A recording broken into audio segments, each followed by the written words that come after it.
Guys, nagbabalik na naman tayo sa Minecraft ko. And tuturuan ko kayo kung paano ba gamitin ang command block sa Minecraft world.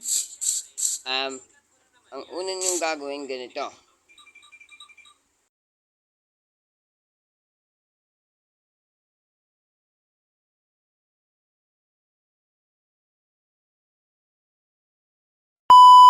Ito ang gagawin nyo. Yan. Una, pumunta lang kayo dito sa may bandang flat na to. Tapos isulat nyo muna ay command. Ito muna, pumunta kayo dito. Tapos GB.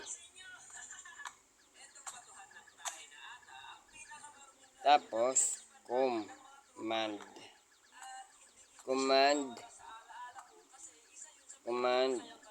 block.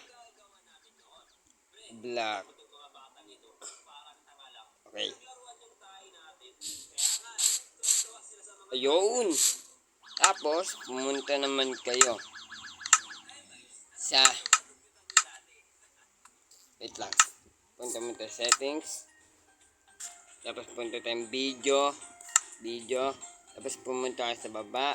Pindutin ito. At yan. At meron na kayong ganito. Magbabago na ang mapa nyo. Okay? Mag-subscribe naman kayo. Unang gagawin natin ay kumuha muna tayo ng lever. Ulat na ito, lever. Ayun. Tapos, pero mag-ukay tayo. Yung mga 2, 3, 4, 5, 6, 7, 8, 9, 10. Tapos, lagay niyo yung command dyan. Tapos, yan. Tapos, ayaw, di ba? Siyempre, fill. Fill ang susulat mo dyan. Fill. Tapos, over 30 yun, di ba? Tapos, ear. Yan. Nakuha nyo? Yan. Sundan mo lang ako, guys. Yan. X yun na. And ayun na po makakalabasan dyan. Ayan na pong ating sa pag-ukay. Ang kaso kasi, bawal tong ganito. Abayan. Lagyan mo yan dyan. Tapos, yan, ano mo nang ganito.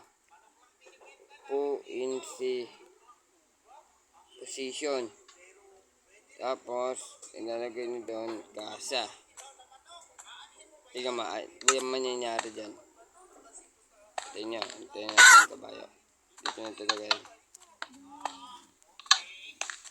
Diba?